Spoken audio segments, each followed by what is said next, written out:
Again, we welcome you all to another session of 66 books in 52 weeks. Tonight we're going to look at the book of Esther. Once again, this is one of those interesting things. I think you'll find this kind of fascinating as we go through this. This is one of my favorite ones as far as just an interesting, unique book of the Bible here. So let's just take this one step at a time here, and we'll begin first of all by doing what we normally do, is just look at the overview here. Let me just go back here and we'll look at the overview here. So here is an overview here of the book of Esther. You can see here that the book of Esther takes place following the end of the great exile. It's the remnant of Judah. They're returning to Jerusalem, but this takes place in Persia. So it's kind of in that zone where they're starting to return back to Judah. Some of them haven't. They're still dispersed around, and so that's when this is taking place. So the author is unknown. But we know that this is a book that kind of moves along the narrative of what God was doing with his people.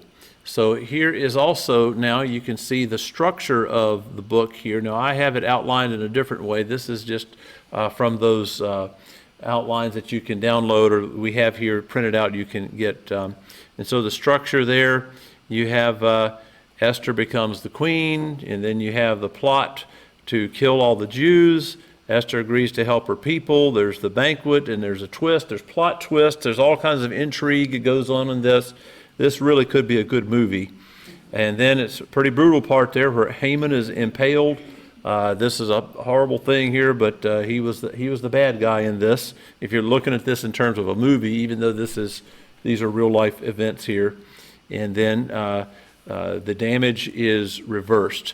Now, an interesting thing to note for this book is this book of Esther does not contain the name of God. It does not mention God or Yahweh in it. So God is not mentioned in this book.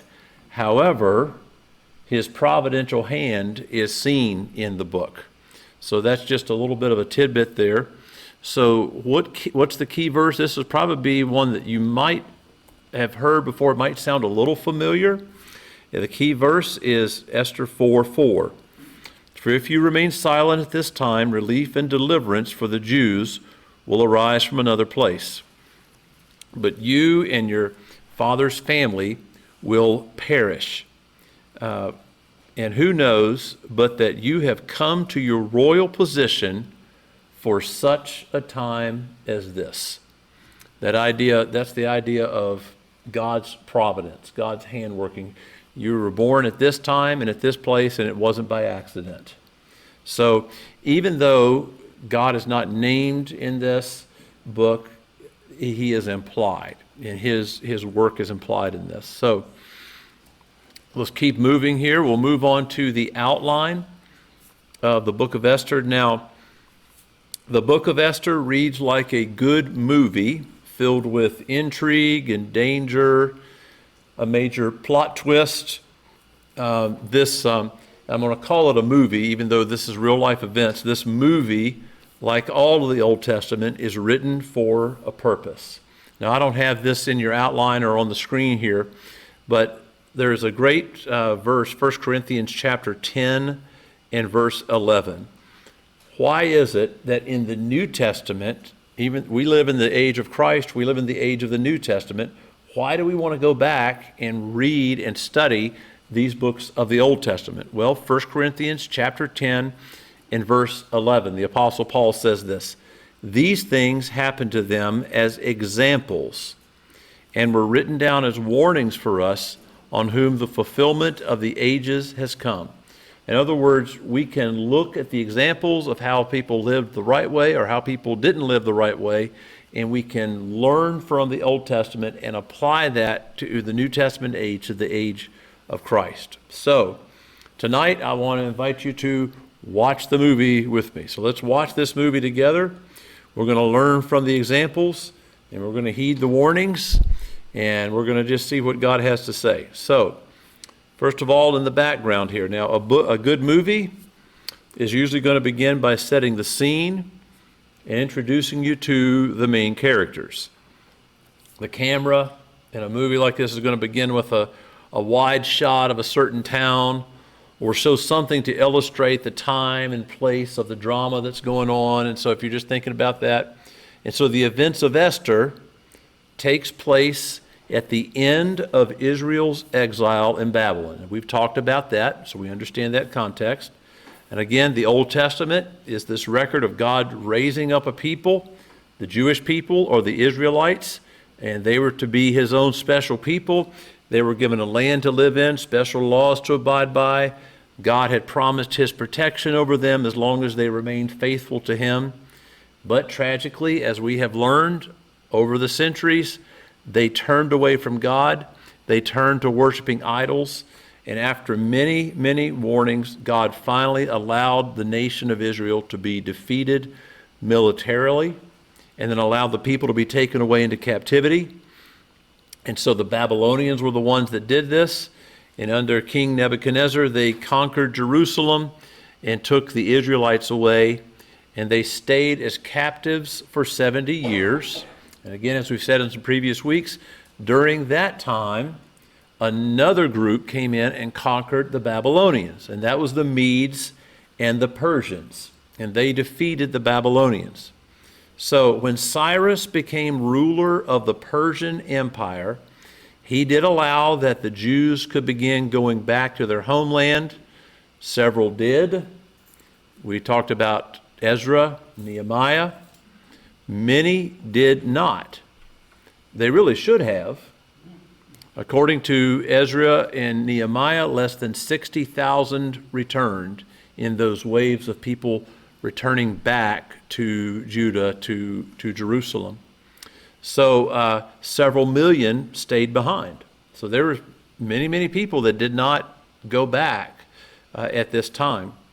So the book of Esther is a record of what happened to many of this large number of Jews during this particular time. And my understanding is over time that more and more of them began to trickle back, but they didn't come right away. And again, it's remarkable that the name of God is not mentioned in this book one time. How could it be that a book of the Bible doesn't have the name of God in it? Well, you see the hand of God working here. So this entire story takes place in a pagan nation. It takes place with pagan practices. It also reflects what was going on. It records the pagan values of that day, of what was going on. Prayer is not mentioned. This book is not quoted in the New Testament. Yet, this book is a vivid illustration of how God works in the affairs of humanity and how God works in history. It's really a lesson of God's providence. If you want to think of an overarching theme, spiritual theme, it's providence. God's unseen hand working here. So that is kind of the first part there. So let's look at some of the characters. So you have the scene, the setting. So that now we have the setting of this movie, if we're looking at it like a movie there. So then from there we have the characters. So who are the people that we will run into in this book here? Well, first would be Xerxes. Now he is king of Persia. And he's called by some other names, but he was actually kind of like Caesar would have been in Rome. And so he is the king there, and so he is ruling. So he is the one who has all authority in this nation here. Okay, so we have Queen Vashti. Now, who is this? This is the soon-to-be ex-wife or dead wife of Xerxes. So this is who this person is. You know, usually when you watch a movie, you can see a character comes in. I can usually predict, oh, that guy's not going to make it long in this movie. You know, you always kind of can predict this. Well, Queen Vashti was one of those people that didn't make it too long. Then you have Mordecai. Now, Mordecai was an exiled Jew living in Persia. He was Esther's older cousin, and he was a guardian to Esther.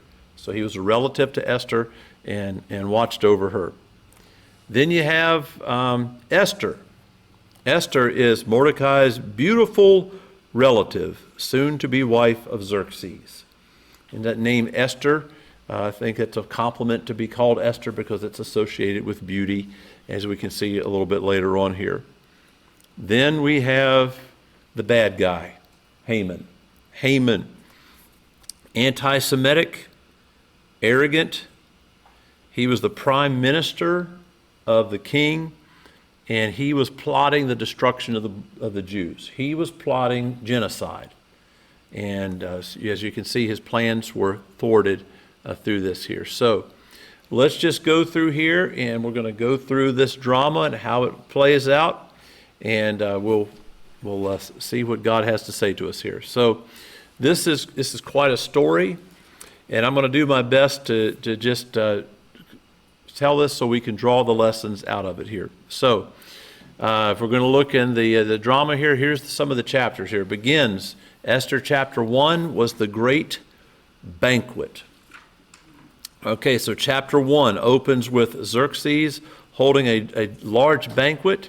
It was huge. Over 1,000 people were invited, and it lasted 180 days. I know we're stressed out over trying to host a wedding. But 1,000 people, it lasted 180 days. Now, why would you do something like this? Well, the purpose of this event was to unify everyone from all of the provinces of the kingdom as they prepared to do battle against the Greeks. So this was, there was strategic. It wasn't just so they could have a party here.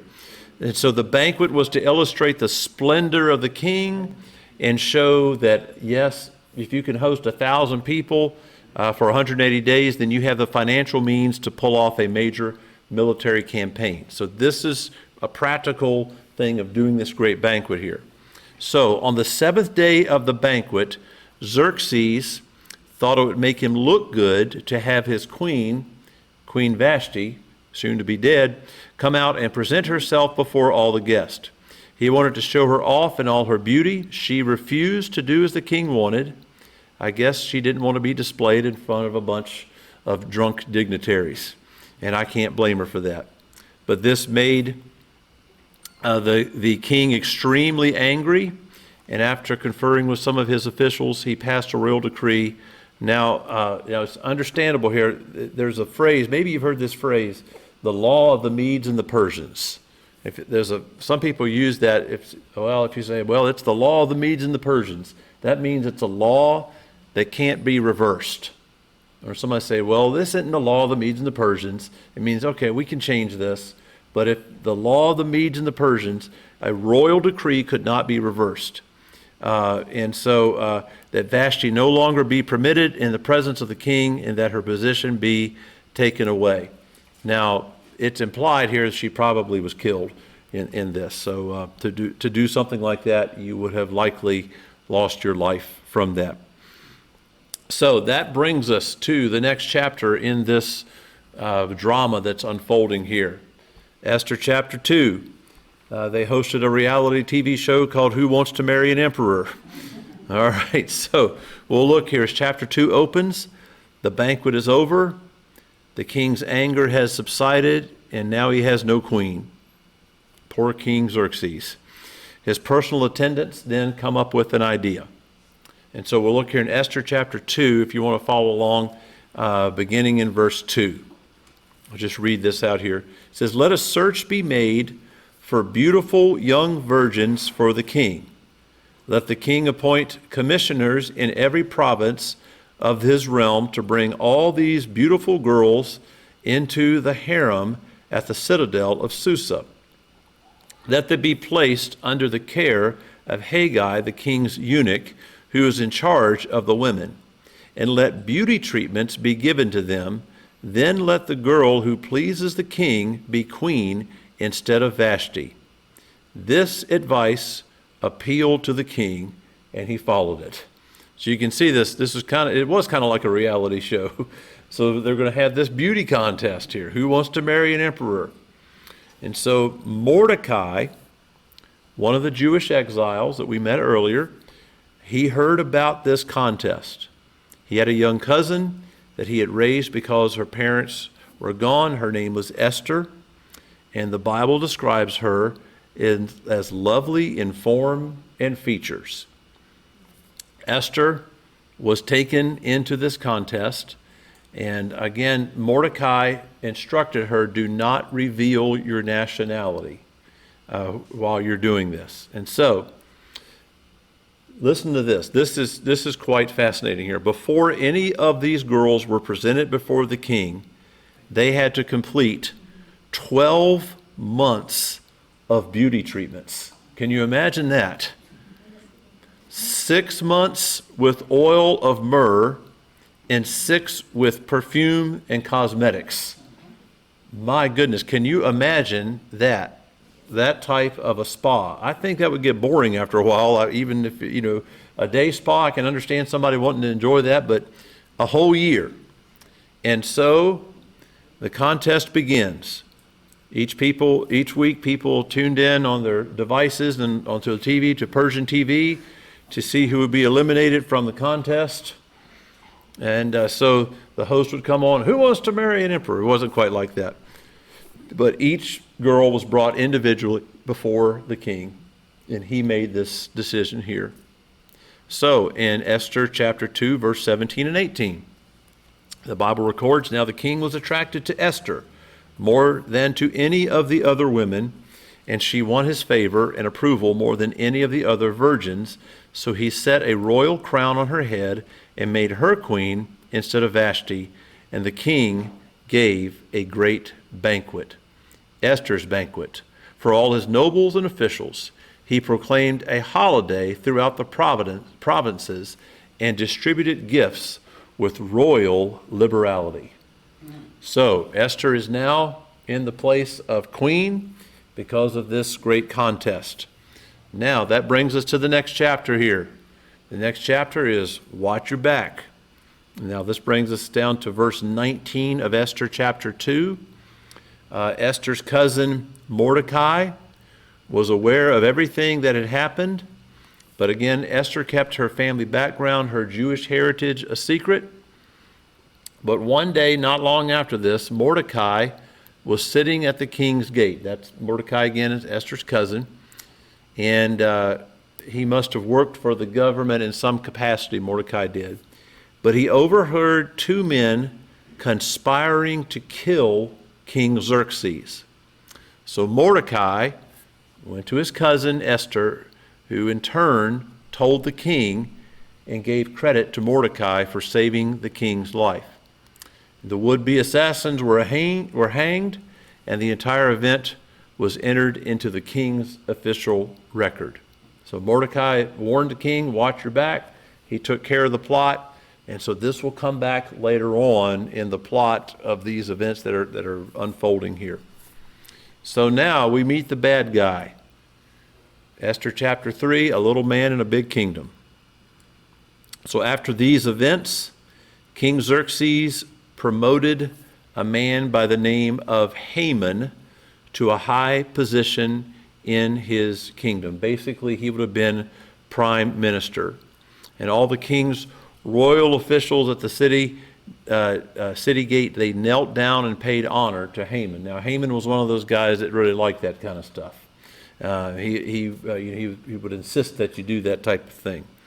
And so everybody, except for Mordecai, the other royal, would bow down to Haman.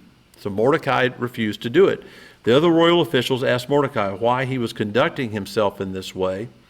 In the course of their conversation, he told them that he was a Jew and that he could not bow down in this way, and he would be like worshiping a false god. And so day after day, Haman walked by, Mordecai refused to bow. He'd walk by again, Mordecai would refuse to bow down to Haman. And so Haman, being the little man that he was, narcissistic, or whatever you want to call it, he became more and more furious, more and more enraged. Haman was indeed a little man, little in character, And instead of just dealing with Mordecai, he decides that instead of just dealing with this one person, he is going to destroy all of the Jews, all of the Jewish people. So he stands in front of Mordecai and draws a lot to decide what day are we going to exterminate all the Jews? What day are we going to carry this evil plan out? And then Haman goes to King Xerxes with this request. And so this is found in Esther chapter 3, verses 8 and 9. Then Haman said to King Xerxes, there is a certain people dispersed and scattered among the peoples in all the provinces of your kingdom, whose customs are different from those of all other people, and who do not obey the king's laws. It is not in the king's best interest to tolerate them. If it pleases the king, let a decree be issued to destroy them, and I will put 10,000 talents of silver into the royal treasury for the men to carry out this business. The king agreed with Haman and made the decree. Now remember, once put into practice, a law of the Medes and the Persians could not be reversed. That plays heavily into this. So now there's a decree. All the Jews need to be killed on a certain day. Now that brings us over here to Esther chapter 4. Esther chapter 4 opens with Mordecai, and he is in great distress after he learns about Haman's evil plan. He is very worried for his people. He goes into the streets, he's fasting, he's mourning, and he's weeping over this. And many of the Jews who had heard about the decree were doing the same thing. They realized, here, this law is passed, we can't do anything about it, and the king himself couldn't even do anything about it. He can't even reverse his own law. And so Esther was worried about her cousin and began to communicate with him through a messenger. Mordecai informed her of everything that had happened and urged Esther to go into the king's presence to beg for mercy and plead with him for her people. Can you see now how God is placing her in the right place at the right time? Now, Esther is hesitant about this. I mean, this was a big deal. Again, you know how it is. In this day, if you go before the king, you make a request. If he says no, it's not just go home and, I said no. It's you're dead. And even if you had a frowning face before the king, it could be a bad thing. So Esther reminds Mordecai that if anyone goes before the king unannounced, they do so at the risk of their own lives. And so if she were to show herself before the king unannounced, and he chose not to welcome her by extending his golden scepter, she would be put to death.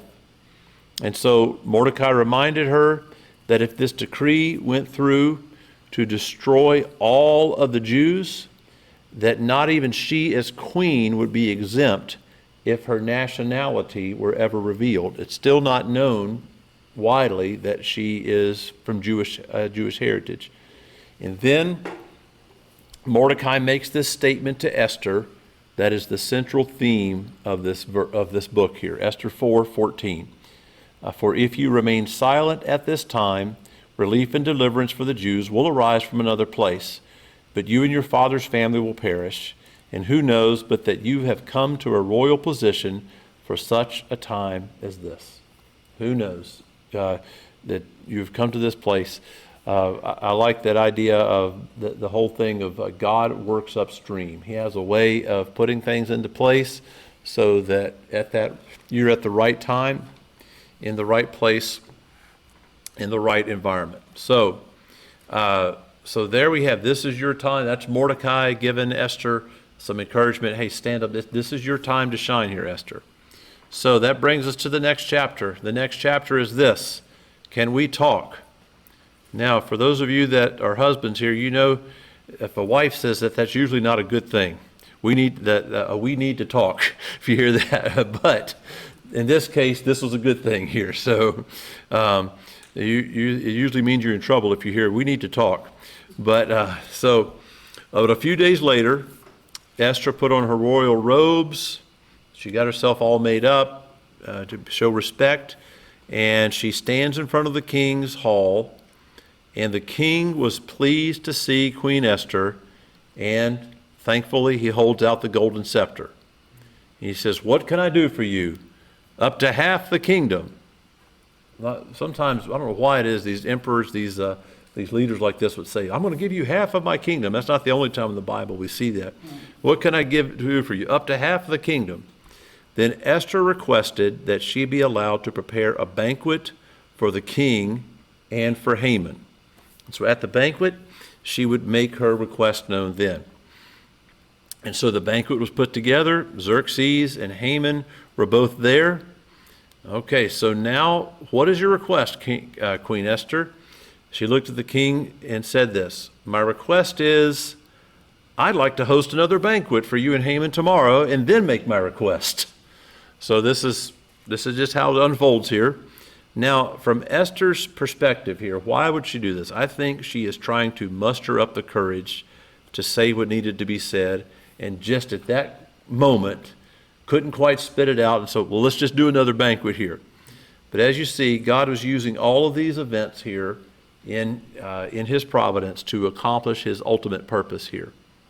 So, there's the can we talk? This brings us to a sleepless night. All of this thing ties together here. That evening, both King Xerxes and Haman could not sleep.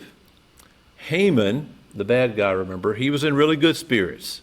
He was heading home he was making his way home, and he sees Mordecai. And Mordecai still would not bow down in his presence. And so Haman goes home and begins bragging to his friends and his wife. "Hey, I'm in the inner circle. Only I was invited to a special banquet. The king gives me all of this special kind of honor." Then his face changes. In Esther 5:13, he says, "But all this gives me no satisfaction as long as I see that Jew Mordecai sitting at the king's gate." So he really thought he was going to get a promotion. I think that's what Haman is thinking here. And he's bragging to all of his buddies, bragging to his family, but man, he is upset because he still sees that Mordecai who won't bow down to him. So Haman's wife replies, "Why don't you just have a gallows built tonight and hang Mordecai on them in the morning?" Great idea. So Haman spends the night seeing that this is accomplished. And so that was Haman's sleepless night. He stays up all night building some execution equipment there. King Xerxes, at the same time, wasn't sleeping either. No particular reason, except for God's providence. He just couldn't sleep. So he ordered that somebody read the official book of the king's records. So sometimes, if you have trouble sleeping and you're just looking for some way to wind down, I remember it used to be if I couldn't sleep, but when we used to have cable TV, I would turn on C-SPAN. And I would just watch, I would let somebody start droning on C-SPAN, and that would put you to sleep pretty good. And I was thinking that maybe that's what Xerxes is doing. This would be the ancient version of C-SPAN. I'm going to read the official royal records here.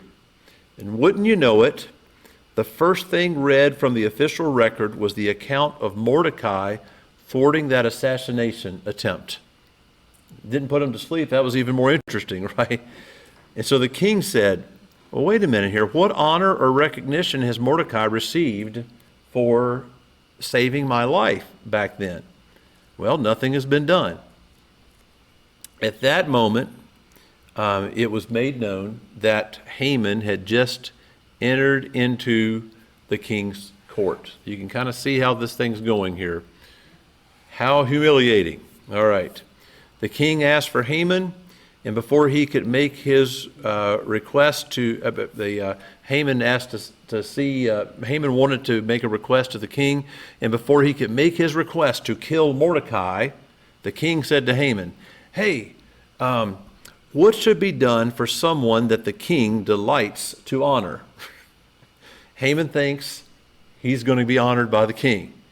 "Well, I suppose you could put a royal robe on him, place him on one of the king's horses, and then have him led around the city by a royal official proclaiming, "This is what is done for the man the king delights in to honor." "Great idea," Xerxes replies. "Go see to it that Mordecai receives this kind of honor." So Haman shows up at the palace expecting to kill Mordecai, and he ends up parading him around town, yelling, "This is what's done for the man the king delights to honor." So it's kind of a funny part there. So at the end of the day, Mordecai returned to the king's gate, and Haman, in humiliation and fear, returned to his home. Now, his friends and his wife weren't much help at this time. In essence, they say, "Man, you're in trouble now. You should never have built those gallows." So they're really helpful here. And that brings us to Judgment Day, Esther Chapter 7. That evening, Haman returns to dine with Xerxes and Esther. At this time, Esther finally reveals her request and begs for mercy for her people. She reveals her nationality, and then she also reveals Haman's plot. The king was so taken back that he had to leave the room for a moment. That's not a good thing if you're that upset. And while the king was out, Haman loses it. He begins to just fall all over Esther and begin to beg for mercy, even to the point of pawing at the couch she was sitting on. And just about that moment, while he's pawing at the couch, the king returns. This is Esther chapter 7, beginning in verse 8. The king exclaimed, "Will he even molest the queen while she is with me in the house?" As soon as the word left the king's mouth, they covered Haman's face. Then Harbona, one of the eunuchs attending the king, said, "A gallows 70 feet high stands by Haman's house. He had it made for Mordecai, who spoke up to help the king." The king said, "Hang him on it." And that was it for Haman there. And so we still got a problem. We have a problem of the Medes and the Persians. And this brings us to chapter 8 here, a new edict. The problem of Haman was taken care of, but even a greater problem remained. You had the law of the Medes and the Persians that was made. This rule that on a certain day all the Jews were to be destroyed. It was the law of the Medes and the Persians. It could not be revoked. So Xerxes made a new decree saying that the Jews could organize themselves and defend themselves by any means necessary on that day. And that couldn't be revoked either. So this was the king's way of protecting the Jews in that time. The Jews were victorious. Now this is the day of triumph. The Jews were victorious on that day. That was supposed to be the day of destruction.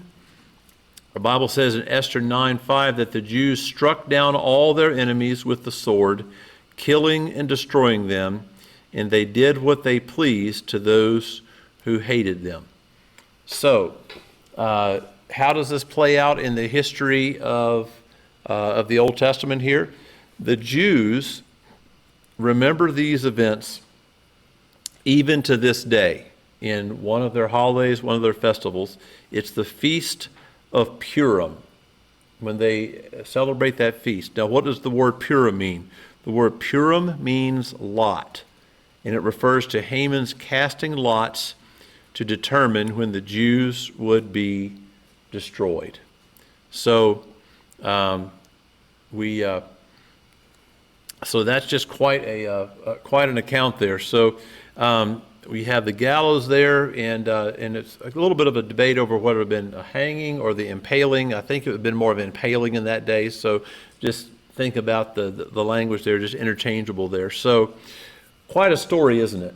Now, even though you don't have the name of God mentioned, you can see the hand of God, can't you, in this?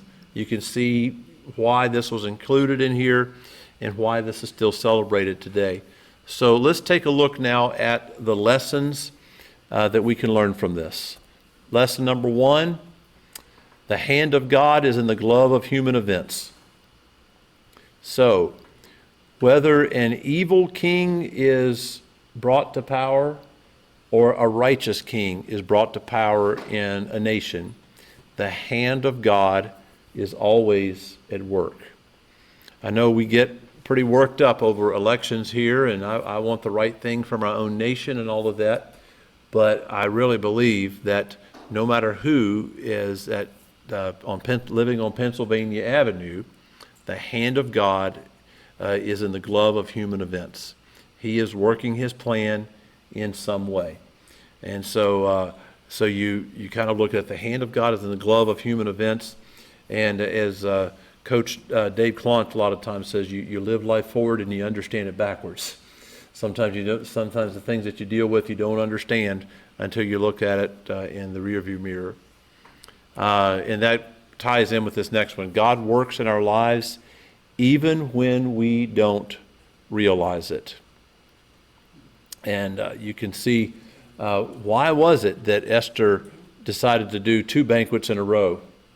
Did she just lose her nerve, or was this by design, or was God just using this?